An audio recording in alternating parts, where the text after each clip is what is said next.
Akong giuluhan ni siya o knowledge is power. Ngano ka? I think familiar man po siguro tani nga saying. Isa ka familiar nga ni o ngano ka naa ni siya nga saying knowledge is power. Before ta mo padayon, I hope natay share kinsa naka-encounter na ani nga statement. So, this is ang niyo ba rin? Si ingon ni si Sirika, mo dahil gisulti ni Ernie Baron. Familiar man siguro kasagaran nato no kay Ernie Baron. Hindi na familiar ang ban. Isa may familiar na Ernie Baron. Siguro mga dadidara na. Okay, so saan siya sa weather forecaster. Bugay ni siya nga kan murag memoryado kay niya ng mga yang magipang report sa kanang about weather. Karon kanang ma-consider man nga knowledge is power. Any idea? Any comment?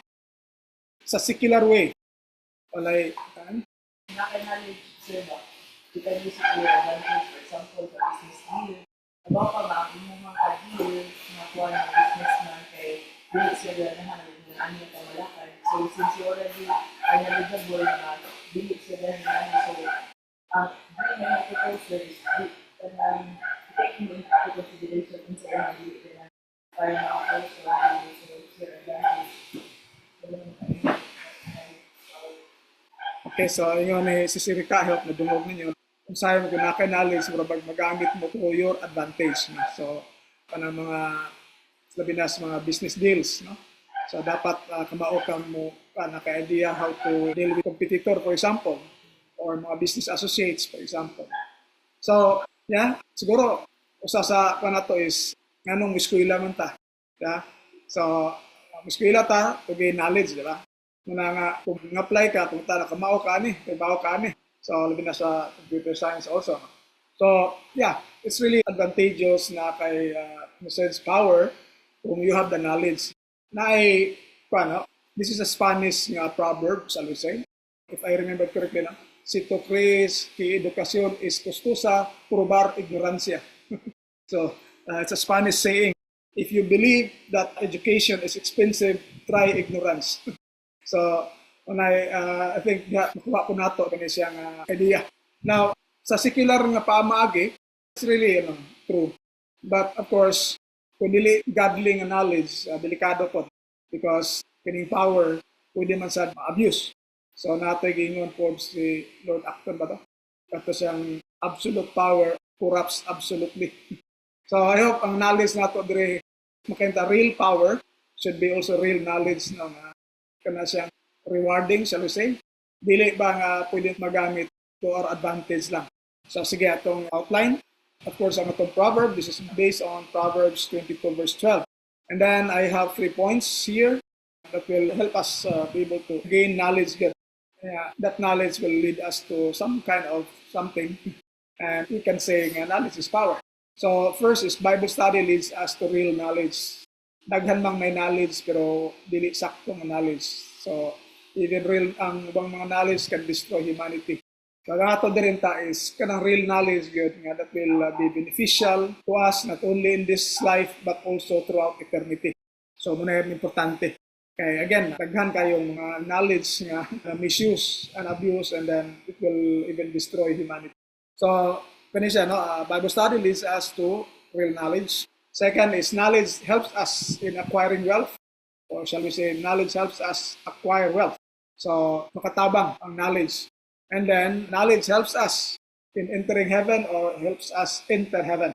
So, diha makita na to, siguro makayang ang knowledge is really power. Okay? It can help us in acquiring knowledge, it can help us enter heaven, which is the most important thing in this world. Kini siyang atong gilauman nga heaven. And then, ang ating reflections. Okay, so mauna siya. So ato tas the proverb. Here, sa New Revised Standard Version, Catholic Edition, Proverbs 22 verse 12, it says, the eyes of the Lord keep watch over knowledge, but He overthrows the words of the faithless. So, murag i-figure out, magbantay siya over knowledge. And then, iya ko nung overthrow ang words sa faithless. So, talala sa taglaing versions para tay lalaing mga wordings niya makita. So, the next version is English Standard Version. Magyapon, the eyes of the Lord keep watch over knowledge, but He overthrows the words of the traitor. So kanya faithless, kini siya traitor. So makita to ang negative. Mga words kuno sa traitor, overthrow, sa pa. There is a NIV. The eyes of the Lord keep watch over knowledge, but He frustrates the words of the unfaithful. So nakita na to, puros words ang nakita na to so far. Mga pulong sa mga bati, no? Sa mga unfaithful, traitor, faithless, yang i-frustrate daw. Marabili siya magbalambuon. Okay? Dire, the Lord's eyes keep watch over knowledge, but overthrows the words of the treacherous. So lain na siyang term, treacherous. So all those words, negative gina siya na bati, mga classes ng mga tao. And yun the Lord's eyes keep watch over knowledge. So, ubay-ubay naman tayo nakita ng mga translations. Kung sa may nakuha na ito, ano yung mag-keep watch over knowledge na mo'y idea.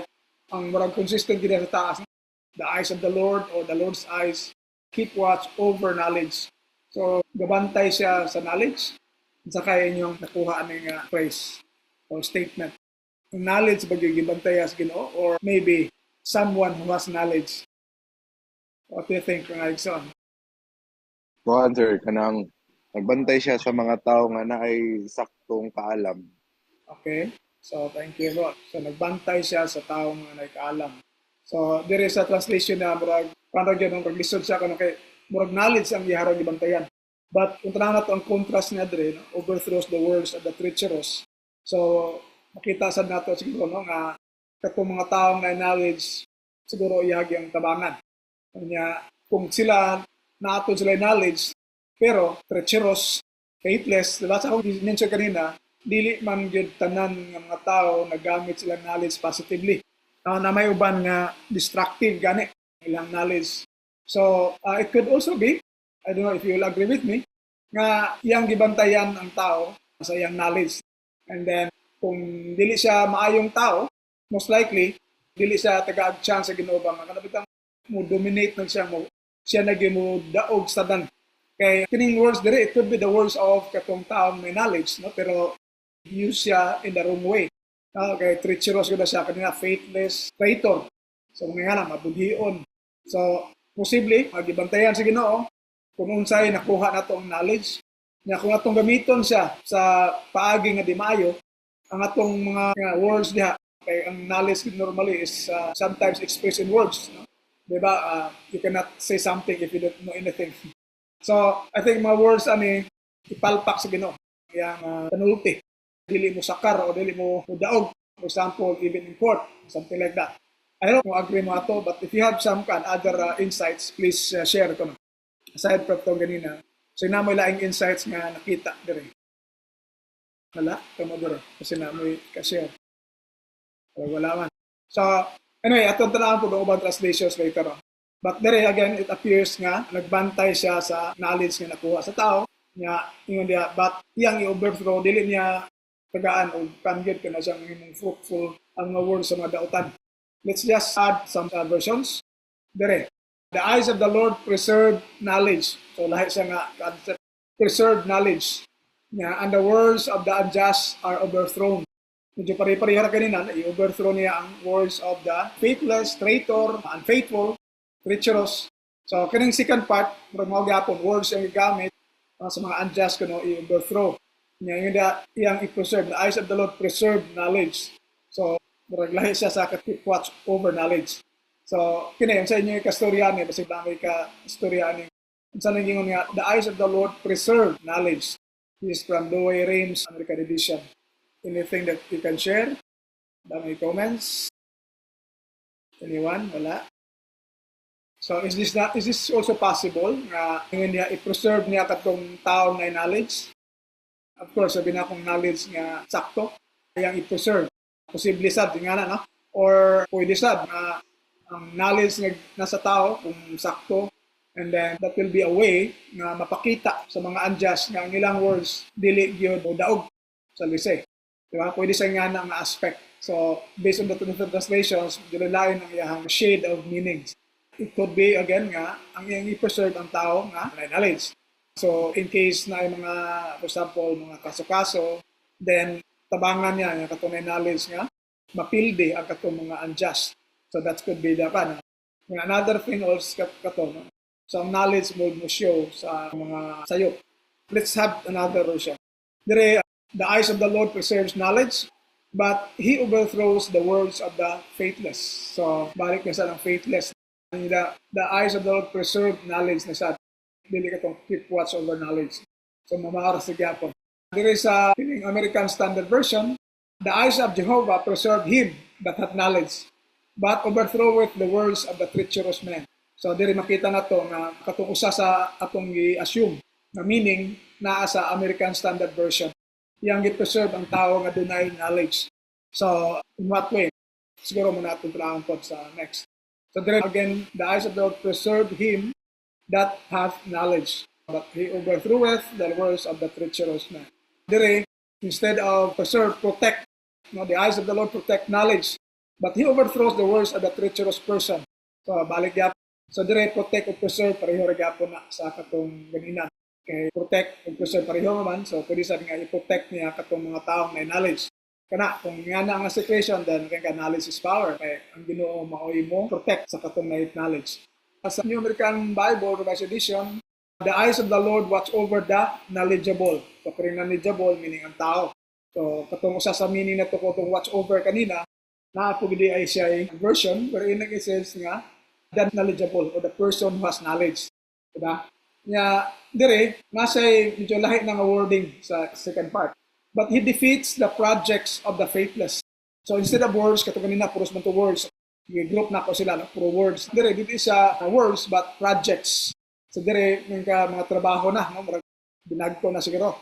Kaya usually words, di na kayo siya bugat. Pero kung may projects, in other words, kung di na sila mga dagkong buhat, kung dili mo succeed. So it could be nga, kato na knowledgeable, igamito niya ang knowledge niya in the wrong way, or kini siyang mga knowledgeable, i-protect niya. Pinagi sa pag-defeat sa mga projects sa mga faithless, makita yun nga, knowledge is really something useful. Natay two other versions, dire, the Lord watches over anyone with knowledge. So, katorigya ko, no? With knowledge, anyone with knowledge. But He ruins the plans of the unfaithful. So, that is ISV, International Standard Version. So, again, dili na words, although, in a sense, mga projects, mga plans, siyempre, i-discuss na nila through words. Pero, marag dako-dako na bugat na kay iyang gubuon daw ang mga plano sa mga unfaithful.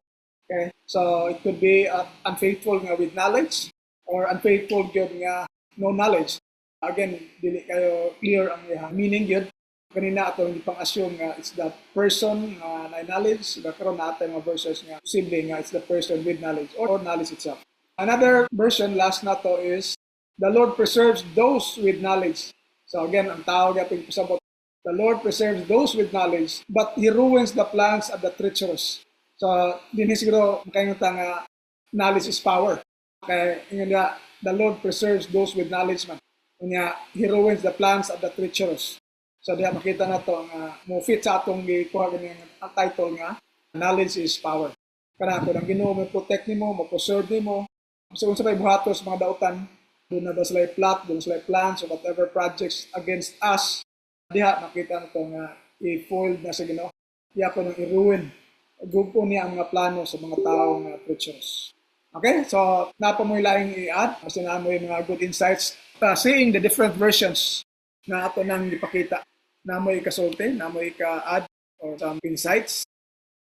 Okay, marag wala. Sige, kung wala, dahil lang ta. So, arita sa first point, ang ato nakita kanina sa Proverbs, knowledge can be used in the wrong way. Pwede nga i-foil sa Ginoo, no? Dili mo materialize. And pwede sad ka kung knowledge i-preserve sa Ginoo. So, nga to dre is kanang real knowledge yun. Ito importante kay kining nasa kalibutan, passing rin mo guni. So, I hope kining real knowledge nato, dili lang kay knowledge of the world, no? Kundi knowledge of the Word of God. Diba? Kay, again, kining knowledge this kalibutan, mura like foolishness sa matas Ginoo.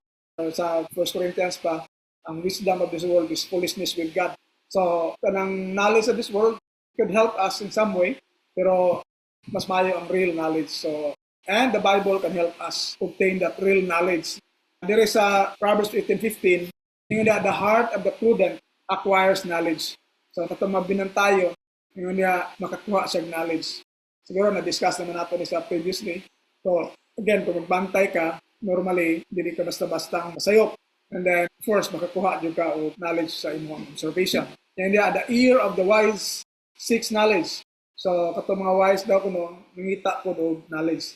Okay, so it could be secular, kanang mga tao, mga mabinantayon, makakuha mo sila knowledge, and then ganahan sila po og knowledge sa secular. I hope atong ipagdangagwit ang kani siyang real knowledge, ang kaning knowledge about God, ano siya pinaka-importante. Kaya even sa Psalms 14 verse 1, ano yun, the fools say there is no God. Pero kaning mga tao nga mo claim there is no God, knowledgeable sila in many things. For example, kining mga atheists, di ba? Ang mga atheists, tibaw kita, nga mga bright na sila. In fact, kasagaran sa mga scientist, atheists. So kung ka-scientist, di na basta-basta ilang knowledge. Pero, useless na if they don't believe in God. So, muna nga, ato emphasize dire kini siyang real knowledge yun nga, mutuo ta sa tinuoray nga Dios. Because I would say, no matter how bright we are, if we cannot understand the things of God, or hindi kita bright in the eyes of God. So, okay lang, dili ta cum laude o mag-laude sa atong field, as long as we know God, that is more important than secular nga knowledge. Okay? So, there is makatabang na to ang Bible. Kaya ang scripture, yun diha, is given by inspiration of God and is profitable for teaching or doctrine. So, there is a Bible, matudluan ta kung say sakto, di ba? In fact, it's for reproof. Sa ibang version, I think sa Nabre, refuting error. So, diha sa Bible, kung mag-study ta sa Bible, mapakita or makita na to ang atong mga sayop ng mga practices, binuhatan o uban pa. Practices, religious beliefs maybe, or even sa atong secular na kinabuhi. Okay? So, ang scripture na aman, buhatag na siya o correction. Okay? Na apoy correction o siya angay buhaton, mabasa na to sa Bible. Niya, apre, for instruction in righteousness. Or sa bang siya, training in righteousness. Pero kung ng training mo na, may necessity of instructions to follow. Bisan lang gani ka ng mga athletes, di na siya basta-basta britso lang o duwa. For example, nasa lang mga instructions, ilang i-follow na siya, buhaton na siya before mo duwa sa actual. Nasa lang mga mga preliminaries, mga conditions silang self. So, dire, gihisgot siya og again, ang Bible or scripture, di ka na sa Ginoo. So, knowledge na makuha nato na is really real knowledge. No? So, kibaw ta unsay ang tuhuan, kibaw ta unsay sayop, kibaw ta how to correct that sayop, karon naapay instruction in righteousness. So, muna'y gamito nato aron ta makaabot aning pagkamatarong. Gani ingon diha that the man of God be complete. So, imagine kung gamito ng Bible, complete na ta. Niya kung thoroughly equipped for every good work. So, makikita nga, maayo gini siyang klaseng knowledge nga ito nakuha. Gini siyang biblical knowledge. Muna siya itong tawag ng real knowledge. And we can acquire it kung mag-Bible study ta. If we don't have no time for Bible study, nag-research kita kuhaan. That is why, daghan kayong mga bright, mga atheists gani, grabe siya nasabihan sa mga other things. Pero what they study sa Bible, kung nila there is no God. So, they defied what they are doing. Ngayon naman, they are trying to create something. Yung mga scientists trying to create something out of something, di ba? But they don't believe in God. But kini sila up to that limit lang. They can create something out of something, but not out of nothing. Kanya, kini sila, again, nag-try to invent na sila something. Dili ni sila mutuo, kung tagaan mo siya, certain item, bisa gamay lang kayo, for example, cellphone, di na sila mutuo, why nagbuhat, anak. Or anything, even dagon, needle. Gamay nga needle, way tao nga mutuo nga walay nagbuhat ana. So ang mga scientists, they will not believe nga kana walay nagbuhat. Pero pag abot sa dako kang butang, even ang tao, ang kalibutan, ang uban pa, ilang pagtuo walay nagbuhat. Di ba makita na to nga dili good real knowledge ang naa nila because ang ilang ginabuhat ni kontra pud sa ilang belief nga walay Dios. Kaya kung walay Dios, mo exist na siya out of nothing. So dili nakakinahanglan pa mag-create. Kaya out of nothing, gawas naman siya. Pero dili man. So nasa buhaton to create something. Now, how much more for kinisang tanan, the universe, and so on. So anyway, dire na, I hope makita na to. Ang scripture is enough for us to gain real knowledge. And diha sa scripture, we will understand what is the fear of the Lord. Kibaw ta nga ng hadlok ng tas Ginoo. Kung sa klaseng kahadlok sa kahadlok with respect. We know nga the Lord is able to destroy our soul and body in hell. So, because of that, in Christ, I do not fear those who can kill the body but not the soul, but rather fear Him who is able to destroy both soul and body in hell. So, muna nga, diha sa Bible, when we study the Word of God, then this is about how to fear God. Ingon diha, the fear of the Lord is the beginning of knowledge. So, kini siya maoy real knowledge nga itong gisgutan rin, no? Dili lang knowledge nga gikan sa mga atheist. Okay? Mariting sa atheist, hindi diya sa Bible. So again, kung mag-study sa Bible, tendency is makita na ito nga nung mahadlok ta sa Ginoo. Once maghadlok ta sa Ginoo, mulikay ta sa mga dili maayo. So kita na ito, nga kung mulikay ta sa dili maayo, kanahibaw ta masayop na. So that knowledge will help us na dili ta ma-destroy. Diba? Kaya ingon na ba ito ganina Ginoo, iyang gibantayan kuno ang matas Ginoo nagbantay sa knowledge niya iyang i-overthrow katong mga dili maayo. Okay? But fools despise wisdom and instruction. So muna ang gipan sa Proverbs 1:7. Then dire it is also written nga usa na sa atong duty gid ang pagkahadlok sa Ginoo. And there's Ecclesiastes 12:13-14, the end of the matter, all has been heard, fear God and keep His commandments, for that is the whole duty of everyone. So, muna to siya, no? Pagkahadlok sa Ginoo, usually makuha nato na siya sa atong Bible study. Unya, kibaw na ta kung sa mga angay i-keep. So, iyang mga pulong ato i-keep, mao na siya ay duty of everyone. So, kung ginabuhat na to na, we gain knowledge from God's words, and surely, God will protect us, will preserve us. Sumala sa kato ganina, because we have that knowledge. Hindi ta basta-basta ba, papaingon sa mga dili maayo, like sa, for example, sa impyerno, because we have the knowledge already about God. And we have to note nga, for God will bring every deed into judgment, including every secret thing, whether good or evil. So, knowing this, as Christians, natin knowledge nga, mabuhat kita sakto, regardless kung na nagtanaw o wala. Diba? So, that's our knowledge nakuha sa Bible nga, nakita ang tanan sa Ginoo. So, with that knowledge, makalikay ka sa mga usual nga ginabuhat sa tao, wherein ilang buhaton kay way nakakita. So, muna nga kinahanglan CCTV ang kaning mga balay-balay karon tungod lang ana nga case wherein ang tao mahilig mo buhat og butang way nakita. Pero kita nga Christians, studyhan nato na sa Bible, na nakita ta sa Ginoo, nga mahadlok ta because God is able to destroy us sa hell. So, with that, siguro lahi atong kinabuhi. And then katong knowledge na to will help us to be preserved, be protected from the evil one. Okay, so I hope we spend time trying to study God's words, read and study, para makabaton ta o kini siyang real knowledge. Dili knowledge kalibutan, kundi knowledge about God. Kaya again, sa ako nag-emphasize kanina, kini mga scientists gabin sa knowledge, but they don't believe in God, most of them. So, yeah, useless na nga knowledge. Kay puto bragas kalibutan. Ang ilang pangangan, siguro, announce or whatever, ma-publish or whatever. Pero, nagabot sa langit, wala ang ilang ngalan sa libros kinabuhi. Diba? So, what is important is, again, atong ngalan na sa libros kinabuhi. Okay? Arita sa sunod. Before ko proceed, partly nasulti naman ito ganina sa intro pa lang. Knowledge helps us in acquiring wealth. Siguro, kitantanan naman siguro, naningkamot ng gita. Nang-eskwela tagtarong, naningkamot ta para naatay wealth. Dili man sayop sad ang mag-acquire wealth.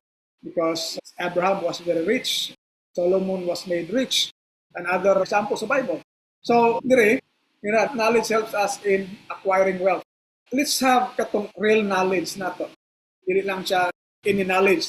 Kay, again, given naman to ganina, like sa example sa Sirika, ang tao na knowledge, pwede niya manipulate ang things for his advantage because of ito yung knowledge. So, again, dili mo na siya maayo kung may take advantage sa punta sa ignorance sa tao.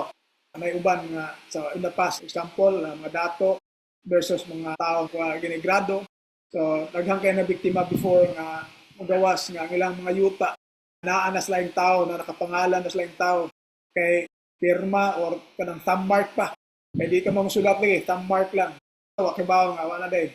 Ikuha na ang ilang mga kaptangan. So, in that sense, knowledge is power, kaya nakatransfer to property, but in the wrong way. So nga to there is acquiring wealth in the right way. Kanya, how can knowledge help us? Katong real knowledge na to about God. Nabay comment on this. In what way nga, makatabang na to nag-acquire wealth kanang atong knowledge about God. Anyone? Dire, sino ang wala. Kanina, mag-isgot dire, itong Proverbs na to sa NLT. The Lord preserves those with knowledge, but He ruins the plans of the treacherous. So, dire palandaan, makita na to na God is able to destroy the plans of the treacherous. So, kato, di pa mga treacherous, muna yung mga tao nga dili may kasing-kasing, di ba? Mga mabudhiyon. Now, i-contrast nato ni siya sa katong mga real knowledge of God na i-preserve daw siya sa Ginoo. Di ba? Kung if God ruins the plans of the treacherous, but katong opposite niya is katong with real knowledge of God, siguro we can say nga ang atong mga plans also will succeed rather than be ruined. Di ba? Kaya nga the Lord preserves those with knowledge. So katong mga tao may real knowledge about God, iyang mga plans most likely will succeed. Kaya ang iingon dito sa Ginoo man, iyang gubo ng plano sa mga treacherous. And kita kung natin real knowledge about God, dili ta siguro treacherous. I assume. Because we know that living a life like a treacherous is really not pleasing to God. Diba? So it defies sa atong nakuhang knowledge sa Bible or sa Word of God.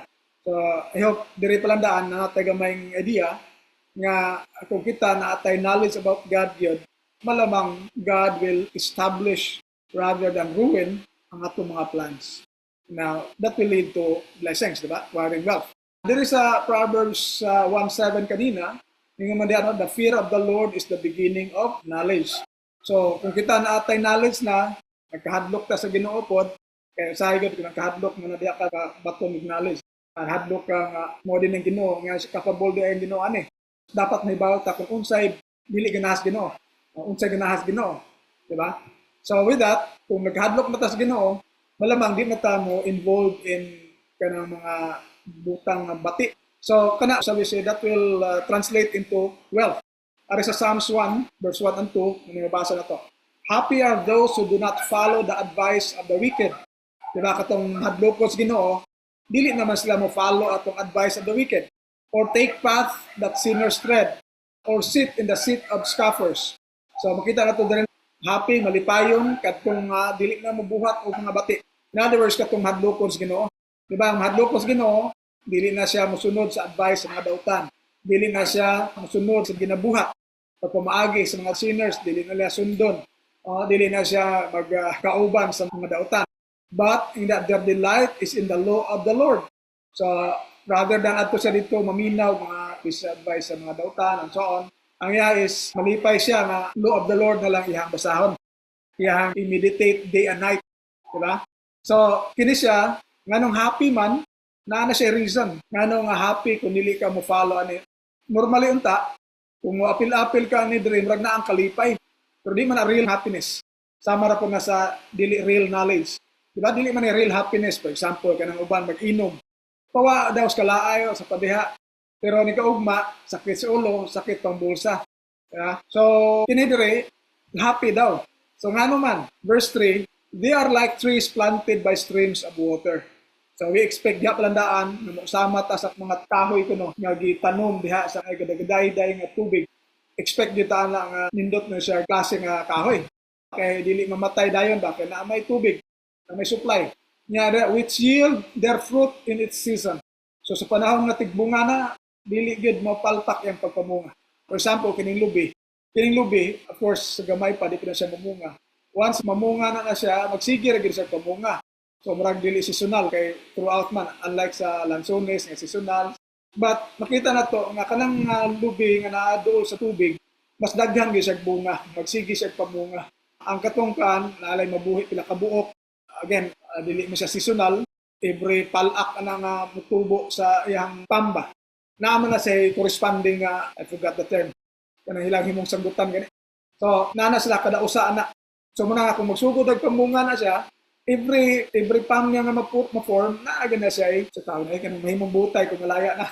Bulok eh. So, kanang naag siya bulok, hantod nga mo buak ng bulok, kung dili mo isanggutan, hantod nga format ng putot, hantod mahimo siyang butong, hantod mahimo nga katon nga lahing na. Now, kanang mga naasa kan malamang naghasyag bunga sige. Pero nasa mga lagyo na halos way tubig, mamunga man pero gamay ra kayo. So mo na makita na pud rin. Nya in their leaves do not wither. Dili ba daling malaya ba? Of course, dili man pud pwedeng dahon di malaya, pero ang point dire is kanang malaya siya for example sa drought. Labi na kaning lansones, talawan ka na siya init. So, kung mag-drought na, di na siya magudang tubig, malaya gi siya, patay git. Malaya ang mga dahon. Ngayon siya, in all that they do, ang referring to katong mga tao nga naghandok nas Ginoo, dili mo lingkod sa mga lingkuranas, mga bugal-bugalon, dili na musunod sa paagi sa mga dautan. Katong niya sa verse 1. Ingon kining mga tawhana tanan lang pagabuhaton di prosper. So magbalampuson sila. Okay? So in kontra sa kanina katong sa Proverbs nga katong mga dautan ingon ang iyang mga plano planandaan gugpos Ginoo. So muna nga our knowledge about God will really help us acquire wealth. Kaya mo may saad sa tanan pagabuhaton magbalampuson ta, magmabungahon ta. Kana kung kanunay natong tagaag kanda ang Ginoo pod. Usahay lang kay wa tay time para sa iyang pulong. Kana delikado na siya. Yes, na kay bunga pero basin dili na mulas. Kana yung mahatag og panahon sa Ginoo, mulas gina iyang mga bunga. Okay, so I hope that ma-connect na nato nga ang atong knowledge of God will help us acquire wealth. Diba? Diri sa kung magkahadlok ta sa Ginoo, siyempre ang Ginoo i-preserve ta. You know that the blessing of the Lord makes rich, and He adds no sorrow with it. So, nindot din, no? Pwede rin ta madato. We can acquire wealth because it's actually a blessing from the Lord.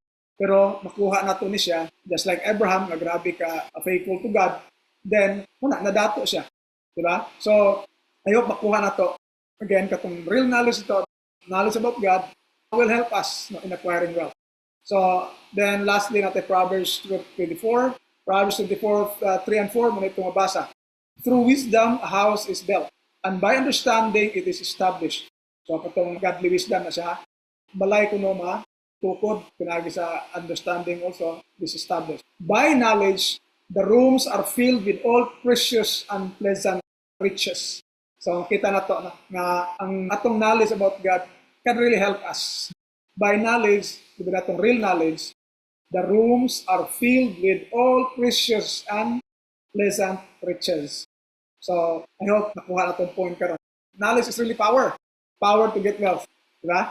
Makatabang man nato siya. So, I hope atong tagaan yung panahon ng Ginoo, atong tunan niyang mapulong, atong siya i-meditate the night, atong i-practice, atong i-share, so that God will preserve us, and whatever we have, iyapo na siyang i-preserve. And yun with that knowledge nga atong na-acquire, pwede kitang mapuno sa iyang mga panalangin. Na iyan ang saad, muna siya nakita nato kung Abraham, for example, nga mahadlokon sa Ginoo, dato og siya kaya. Okay, so doon na po mo ilain nga basta na may verse in mind nga nahununaan connection with this idea nga knowledge helps us in acquiring wealth, or sa say knowledge is power, the power to get wealth. Na mo i-share. Wala?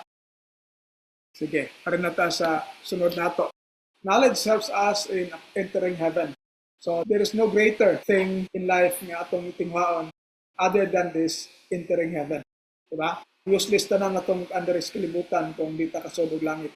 Diba? Ato tag impierno, so sa kadato nato diri ato tag impierno, di mo katabang atong bahandi diri. So muna siya atong tingwaon gyud kasulod ta ani sa langit. Kay kuning tanan diri mawa. Okay? So siguro obvious naman siguro nga ang atong knowledge about God katabang nato to reach heaven. Kabaw kita ang uban nakita nato nga seemingly na knowledge pero di gyud siya true knowledge, bali di sa word of God, then we expect nga kana tayo na sa impierno kay ang mga binali iyam nas kaaway. So I hope ang atong knowledge is the correct one, and that knowledge will help us enter heaven. There is a Hosea 4:6. This tells us how knowledge is important. Bisan pagkatawhan natas Ginoo, we cannot say nga di na ko kinahanglan study. Okay, kining mga tawhana diri sa Old Testament, diyan ko nas Ginoo iyang katawhan. So my people are destroyed. Sa reason for lack of knowledge. So muna siya yung tendency. Ma-destroyed pa ta. Even if we are God's people, pwede ta ma-destroyed. O kulang na tas kahibalo. So muna, again, kanang atong lifelong learning, din nato na siya i-apply lamang sa kalibutan. Ato sa ni-apply sa atong spiritual aspect ng lifelong learning. Because even if we are already God's people, pwede ta i-destroy niya kung mabot ang time nga we lack knowledge. Ano man, kung we lack knowledge, most likely, we don't actually follow His words anymore. So because you have rejected knowledge, I reject you from being a priest to me, and since you have forgotten the law of your God, I will also forget your children. So makita nato din ang tendency is, over time, we will forget kung sa gid ang pulong Ginoo. I hope we apply lifelong learning to the scriptures. Learning the scriptures kay delikado gyapon. But the other way around na, if we have the knowledge, siyempre, dili tayo destroy Ginoo. And heaven is reserved for us. Diba? Diba kita na? And then there is a New Testament, si Paul siya, brethren, my heart's desire, prayer to God for Israel is that they may be saved. So mo ginaampo ni Pablo unta diri sa Israelites. Nganong ganahan silang masave sila, for I bear them witness that they have a zeal for God, but not according to knowledge. So, muna siya useless nga zeal. Daghan kayong mga grupo nga grabe zeal for God. Mas grabe pa zeal nato. Pero malagi problema, kung bali di ilang itudlo, bali ilang ginasunod, useless na siya. Muna nga, just like Paul, ato tang mga desire, prayer to God, na maluwas sila. And that desire, just like Paul, i-translate na into reaching out. Trabaho kita nga si Paul, every time mo ato sa lugar, although siya apostle to the Gentiles, unahong gini ang mga Hudiyo. Once nga ang Hudiyo mo reject na siya, that's the time mo ato siya sa Gentiles. So, I hope ato po na siyang ma-practice.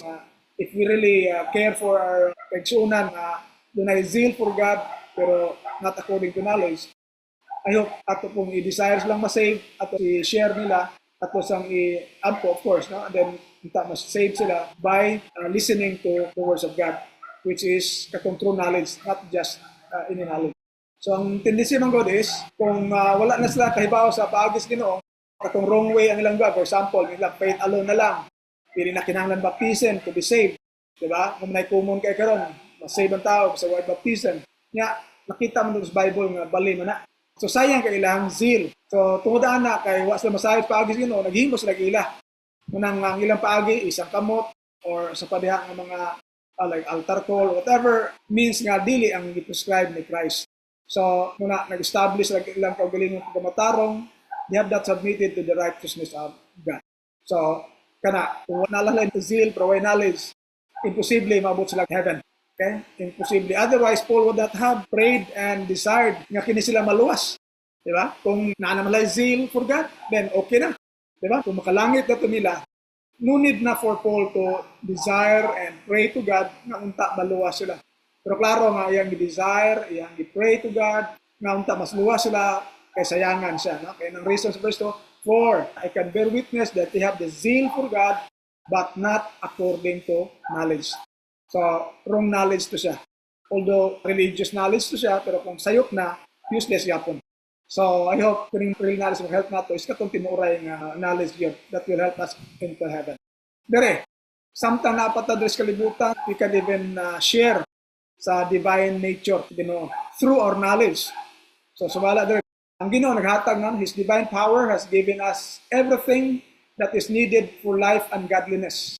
Okay? Through the knowledge of Him who called us by His own glory and goodness. So our knowledge about Christ, gihatag na siya, pwede nita mag-godly, pwede nita mag-tunog life, which is life in heaven, through the knowledge nato. So importante gid ang knowledge. And then, thus He has given us, through these things, His precious and very great promises, so that through them you may escape from the corruption that is in the world because of lust, and may become participants of the divine nature.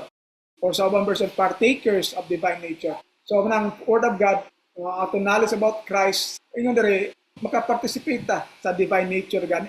So, kung makaparticipate ta sa iyong divine nature, di ba, heaven atong puntahan na. Because ang mga divine na aman sa heaven, dili man na to sa impyerno.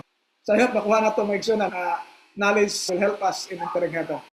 So, with that, makikita, knowledge is really power. Because it's our power, or it's the power to get into heaven.